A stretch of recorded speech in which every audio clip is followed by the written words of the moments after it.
जिसके लिए तमाम पार्टियों को न्योता चला गया था, वो बैठक अब टल गई है। इसकी सबसे बड़ी वजह यह बताई जा रही है, कई प्रमुख दलों के मुखिया कल की बैठक में नहीं पहुंच रहे थे। ममता बनर्जी नहीं आ रही थी, नीतीश कुमार नहीं आ रहे थे, अखिलेश यादव ने आने से इनकार कर दिया था। शायद यही वजह रही है कि कल की बैठक अब फिलहाल नहीं होने जा रही है।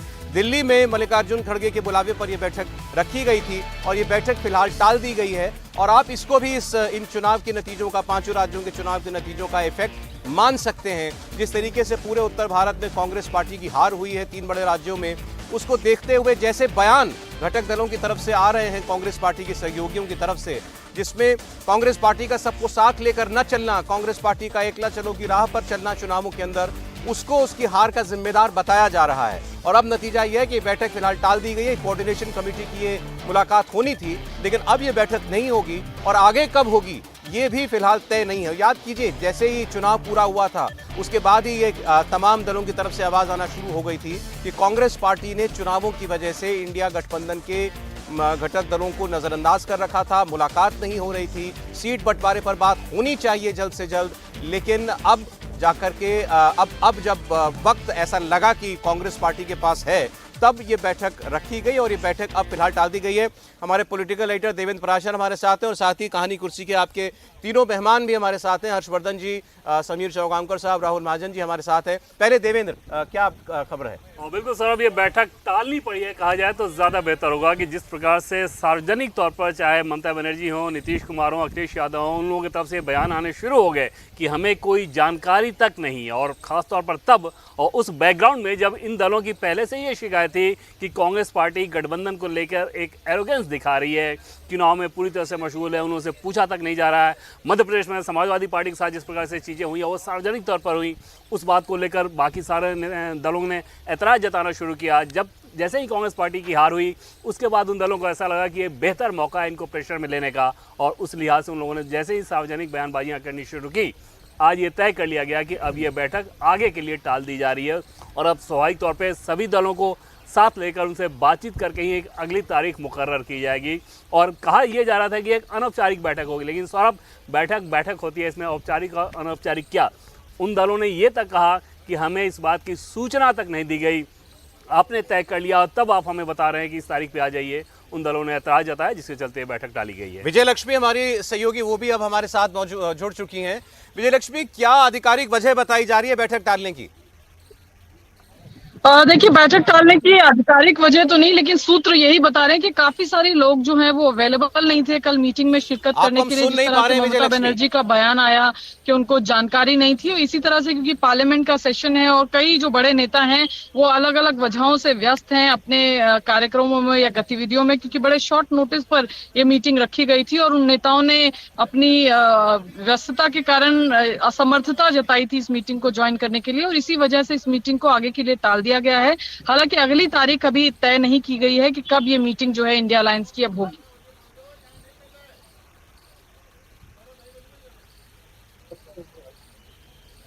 जी, तो ये बैठक देखें, जैसे विजय लक्ष्मी ने भी बताया, फिलहाल मुमकिन नहीं है, तमाम लोग जो हैं वो नहीं आ रहे हैं। हमने आपको नाम बताया, जिसमें मुख्य तौर पर ममता बनर्जी ने तो बड़ा खुल करके ये बात अपनी रखी कि हमको मालूम ही नहीं है, हमारे पास जानकारी ही नहीं थी इस इन्फॉर्मेशन की, हमने अपना दौरा लगा लिया था, अब हम बंगाल के टूर पर निकल रहे हैं, ये ममता बनर्जी ने कहा। बल्कि वो इस बात पर नाराज भी दिखाई दें कि आप मुझसे क्यों पूछ रहे हैं कि बैठक कब है और बैठक में कब जाना है।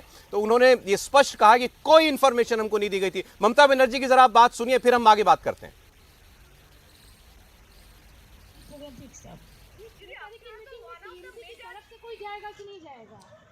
मेरे को पता जिसमें नहीं है उसमें आप क्यों हमको पूछ रहा है? मेरे को पता नहीं है, मेरे को जानकारी नहीं है, इसी के लिए मैंने बाहर में प्रोग्राम रख दिया नॉर्थ बंगाल टूर में। उधर में हमारा 6-7 दिन का प्रोग्राम है, तो मेरे को जानकारी होता तो हम थोड़ा ही प्रोग्राम रखता, हम जरूर जाते, लेकिन हमारे पास कोई जानकारी नहीं है, इसी के लिए हम नॉर्थ बंगाल टूर में जा रहा है। ममता बनर्जी कह रही हैं मेरे पास जानकारी नहीं है, वरना हम प्रोग्राम नहीं रखते। और ममता बनर्जी की पार्टी के तमाम नेता और उनकी पार्टी का एक मुखपत्र समझा जाता है, एक अखबार, उसमें स्पष्ट लिखा गया कि कांग्रेस पार्टी की जमींदारी सोच की हार है। अब आप सोचिए कितना बड़ा स्टेटमेंट जो है ममता बनर्जी की तरफ से, उनकी पार्टी की तरफ से दिया जा रहा था। एक बार फिर हम विजय लक्ष्मी के पास चलते हैं। विजयलक्ष्मी, घटक दल सब ये कह रहे हैं, बाकी नेता ये कह रहे हैं कि हमको अच्छा, अभी विजयलक्ष्मी हमारे साथ नहीं जुड़ी हुई हैं।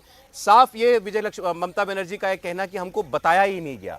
क्या चुनावों के बाद बैठक का ऐलान हुआ, रखा गया, कोई इन्फॉर्मेशन पहले से नहीं दी गई थी? बिल्कुल सौरभ, इसमें समझा जा सकता है कि चुनाव के नतीजे के बाद शायद ये लगा होगा कांग्रेस पार्टी को कि जो माहौल है, जो नैरेटिव है कि कांग्रेस पार्टी हार हो गई, इसको काउंटर करने के लिए जैसे ही अगर अपोजिशन की एक बैठक बुला लें तो फिर चर्चाएं उस पर शुरू हो जाएगी और फिर बाकी दलों को साथ लेकर एक नैरेटिव सेट किया जा सकेगा। लेकिन उनके इस नैरेटिव में बाकी दलों ने एक तरह से अपना पल्ला छुड़ा लिया है और ये समझा जा सकता है कि कांग्रेस पार्टी के रणनीतिक तौर पर भी ये कितनी बड़ी चूक रही होगी कि आप ऐसी बैठक बुला रहे हैं, खासतौर पर तब जब चुनाव के दरमियान जिस प्रकार से आपने एक एलआई को हैंडल किया उसमें बाकी दलों में भी असंतोष है। वहाँ पर फिर ये दूसरी बड़ी गलती थी, लेकिन कम से कम अब कोर्स करेक्शन किया गया और ये कोर्स करेक्शन ना कहें बल्कि ये कहें कि करना पड़ा, क्योंकि इन लोगों की गैर मौजूदगी में आप समझा जा सकता है कि उस गठबंधन को जिसको लेकर पहले से ही कहा जा रहा है कि ये अस्वाभाविक सा गठबंधन है, उसको लेकर कितने बड़े सवाल खड़े होते हैं। आज जब बीजेपी के बड़े नेताओं से इस बाबत पूछा गया,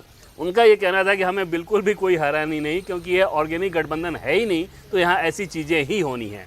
इसको स्पष्ट तौर पर विजयलक्ष्मी, हम बाकी तमाम पार्टियों के नेताओं की नाराजगी समझें, कौन कौन से नेताओं ने आने से मना कर दिया था, ये आपके पास इन्फॉर्मेशन है तो बताइएगा। और ये कहा जा रहा था कि अगर चुनाव कांग्रेस के पक्ष में जाते तो वो सीट शेयरिंग में एक अच्छा बार्गेन कर सकती थी। क्या अब इसका उलट ये तमाम जो घटक दल है इंडिया अलायंस के, वो दबाव में लेने की कोशिश कर रहे हैं कांग्रेस को? देखिए, बिल्कुल जिस तरह से अखिलेश यादव को लेकर के बयानबाजी हुई, उसको लेकर के समाजवादी पार्टी जरूर नाराज थी। वो चाहते थे कि कुछ सीट्स उनको वहां पर दी जाए। तो इंडिया अलायंस में कुछ आप कहें तो थोड़ा असहजता जरूर इन विधानसभा चुनावों के दौरान दिखी गई। हालांकि कांग्रेस पार्टी की तरफ से कहा गया कि जो सीटें अखिलेश मांग रहे थे वहां पर कांग्रेस पार्टी बेहद अच्छा चुनाव लड़ रही है, उनके कैंडिडेटों को जीतने की बड़ी वहां पर उम्मीद है और इसलिए वो सीट्स जो है वो समाजवादी पार्टी को देना कांग्रेस को वहां पर मुनासिब नहीं लगा। बहरहाल इस मीटिंग में सबसे पहले ममता बनर्जी का बयान आया। उन्होंने कहा कि उनको किसी तरह की कोई जानकारी नहीं दी गई, उन्हें कोई आइडिया नहीं है कि कब मीटिंग बुलाई गई और मीटिंग बड़े शॉर्ट नोटिस पर सौरभ बुलाई गई थी और काफी सारे लोगों तक जिस तरह से क्योंकि इंडिया अलायंस की जब मीटिंग्स होती हैं तो चीफ मिनिस्टर लेवल के लोगों को एक फॉर्मल तरीके से बताया जाता है, लेकिन क्योंकि कहा गया कि अनौपचारिक सेटिंग में मीटिंग होगी तो इस तरह का कोई फॉर्मल, और शायद इसीलिए ममता बनर्जी को इसका अंदेशा भी, इस बात का कोई आइडिया भी नहीं था कि मीटिंग जो है वो 6 तारीख को रखी गई है और इसीलिए शायद ये तय किया गया कि अब इस मीटिंग को पोस्टपोन कर दिया जाता है और आगे जब तमाम नेताओं की अवेलेबिलिटी होगी, सभी को फॉर्मल तरीके से इन्विटेशन देने के बाद ही इस मीटिंग को रखा जाए, क्योंकि विधानसभा चुनावों के बाद ये एक महत्वपूर्ण मीटिंग होगी। और जिस तरह से आपने भी कहा कि बार्गेनिंग पावर कांग्रेस पार्टी की कम होगी, इसमें कोई दो राय नहीं है, क्योंकि कांग्रेस पार्टी अच्छे रिजल्ट की उम्मीद कर रही थी, खासतौर से छत्तीसगढ़ और मध्य प्रदेश में। और ऐसे में जब नतीजे इतने खराब आए हैं तो जब बार्गेनिंग टेबल पर कांग्रेस पार्टी खासतौर से उत्तर भारत की पार्टियों से समाजवादी पार्टी, अभी तो मुझे लगता है और नेता जो है खुलकर अपनी बातें कहेंगे, बयानबाजी करेंगे। कांग्रेस पार्टी को सुनना पड़ेगा अपने सहयोगी दलों से, इसमें कोई अब ये बिल्कुल तय बात लग रही है। हर्षवर्धन त्रिपाठी जी, एक अलायंस बना, अलायंस बड़े जोर शोर से बनाया गया, बड़े तामझाम के साथ उसको क्रिएट किया गया। उसमें ऐसी उम्मीद नहीं की जाती कि आप उसकी बैठक रखें, आप सबसे बड़ा दल है उसमें कांग्रेस पार्टी, और आप कोई औपचारिक न्योता किसी को ना दें और फिर वो बाकी लोग उसको ऐसे ठुकरा दें, ममता बनर्जी जैसे नेता, अखिलेश यादव जैसे नेता, कि भाई हमारे पास जानकारी ही नहीं है। अब कांग्रेस पार्टी से ये उम्मीद तो कम से कम आप नहीं करते। नहीं, मुझे लगता है सौरभ जी इसको पूरे घटनाक्रम को देखना चाहिए और मैं बार बार कहता हूं कि इसको 12 जून से शुरू करना चाहिए। पटना में नीतीश कुमार पूरे तामझाम के साथ, अपनी पूरी पब्लिसिटी के साथ, उनके लोग कह रहे हैं कि देखिए अब निकल पड़े हैं, अश्वमेध यज्ञ इनका शुरू होगा, नीतीश जी का पीएम बनेंगे, और मीटिंग रद्द कर दी जाती है। उसके बाद लालू प्रसाद यादव वो मुख्य भूमिका में आ जाते हैं और नीतीश कुमार पीछे चले जाते हैं। अभी जब विधानसभा चुनाव हो रहे थे उसके बीच एक सरकारी कार्यक्रम में नीतीश कुमार कहते हैं कि अरे भाई देखिए कांग्रेस को तो चिंता ही नहीं है, ये क्या बात हुई, हम यहाँ सोच रहे थे कि मोदी को हराएंगे, ऐसे तो नहीं हरा पाएंगे, ऐसे तो बड़ा मुश्किल हो जाएगा। कांग्रेस की तरफ से जो जवाब आया वो सुनना चाहिए। उन्होंने कहा खड़गे जी बात कर लेंगे और समझा लेंगे, यानी कांग्रेस पार्टी को ये लगने लगा है कि ये जितने भी हमारे सहयोगी दल हैं इनकी कोई बहुत भूमिका नहीं है, अंत में हमें इन्हें सहमति कराना है जो कांग्रेस के मुद्दे हैं उस पर। और अगर आप ध्यान से देखें, लोग बार बार कह रहे हैं कि ये तो नरेंद्र मोदी को कहा जा रहा है, भारतीय जनता पार्टी को कहा जा रहा है कि अरे भाई हमारा भी इतना मत प्रतिशत है। कतई ये बीजेपी को कांग्रेस नहीं समझा रही, ये उन सहयोगियों को समझा रही कि देखो भैया तुम्हारे पास तो कुछ है नहीं। आम आदमी पार्टी जमानत जब्त हो जाती है, अखिलेश यादव एक सीट थी वो भी कहां गायब हो जाती है पता नहीं। तो आप जहां जहां लड़े वहां भी आप कुछ नहीं कर पाए, और जो दूसरे सहयोगी हैं उनकी भी कोई हैसियत नहीं। मुझे लगता है कि जो हम लोग आमतौर पर कहते हैं ना कि एक दूसरे पर भरोसा ना होना, चरित्र बदल कर करना, उसके लिए हम लोग उपयोग करते हैं मुंह में राम बगल में छुरी। तो ये सारे जो राजनीतिक दल हैं इन सब का चरित्र कुछ ऐसा ही दिख रहा है। और अब चूंकि उस समय किसी को कुछ भाव नहीं दिया, तो अब ये सारे राजनीतिक दल कांग्रेस को उसी की भाषा में जवाब दे रहे हैं, आईना दिखा रहे हैं। ये चुनाव के नतीजों का साइड इफेक्ट है राहुल जी। देखिए, मुझे लगता है कि कांग्रेस में जो एरोगेंस है वो बहुत ज़्यादा भर गई हुई है। देखिए, कोई भी बड़ा दल होता है उसे अकोमोडेट करना पड़ेगा। अब आप कैसे, ये अलायंस भी बड़ा अजीब सा है। देखिए, क्या अखिलेश यादव जो है उत्तर प्रदेश में अपनी ज़मीन जो है वो कांग्रेस को देंगे, मतलब वहाँ पे उनके कैंडिडेट्स को अकोमोडेट करेंगे? मुझे तो नहीं लगता ऐसा होगा। क्या ममता बनर्जी पश्चिम बंगाल में अकोमोडेट करेंगी? वैसा भी नहीं लगता। बाकी घटक दलों का भी यही हाल है। क्या वो नीतीश भी और या फिर वहाँ आरजेडी लालू यादव क्या अकोमोडेट करेंगे? तो एक बड़ा ऑप्शनिस्टिक था अलायंस है। आपने जो एरोगेंस वाली बात की वो क्यों?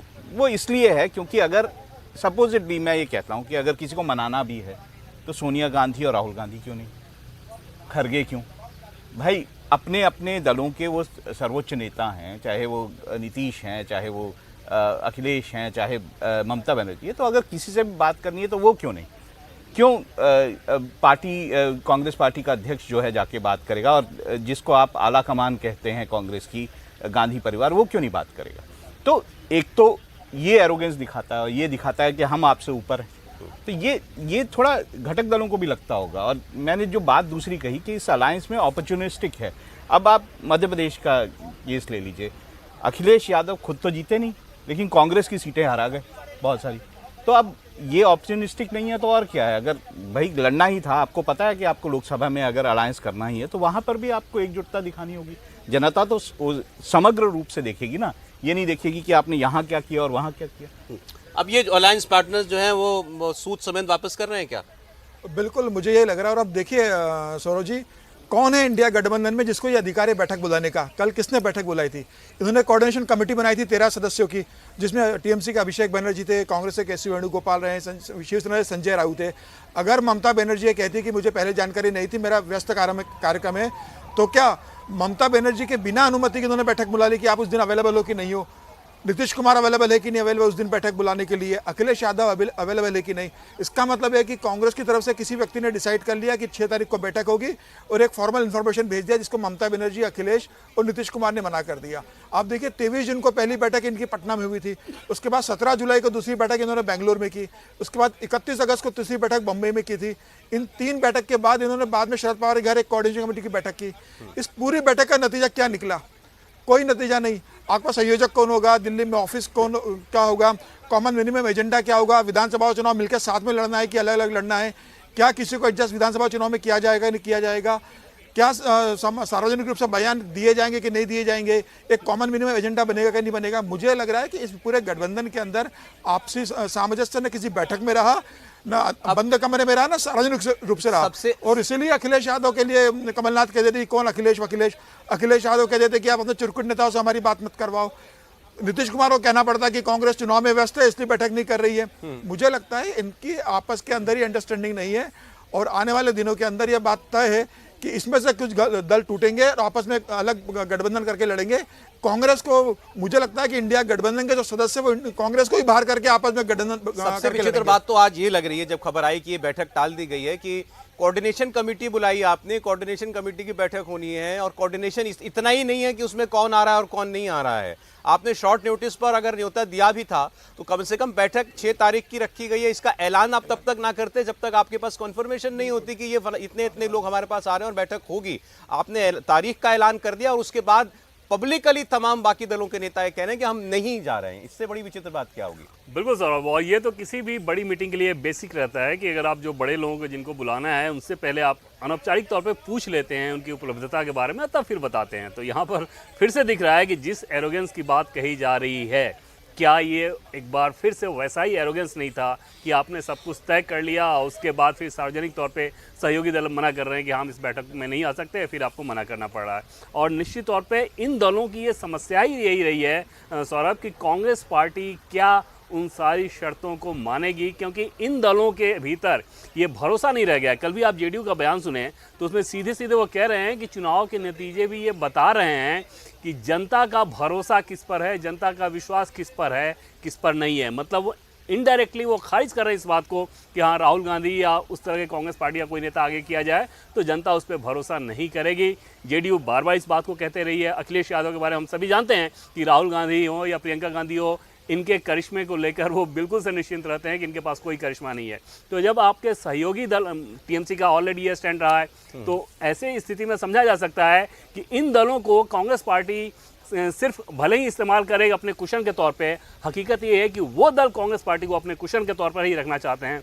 इससे ज़्यादा बड़ा नहीं, जब बड़ा बनने की कोशिश करते हैं झटका लगता है। तो देखिए ये ऑपोजिशन खेमे से जी कि लड़ने के लिए तो तैयारी करनी तो साथ बैठने के लिए कौन सी तैयारी करनी, वही बात। अब आप अगर बैठ भी नहीं पा रहे हैं तो आप जरा सोचिए कि आपके अंदर कितना अविश्वास है, तो आप लड़ेंगे क्या नरेंद्र मोदी से? नहीं आप, और वही कि आपने न्योता भेज दिया और मान लिया कि सामने वाला व्यक्ति आ जाएगा, वो मुख्यमंत्री है।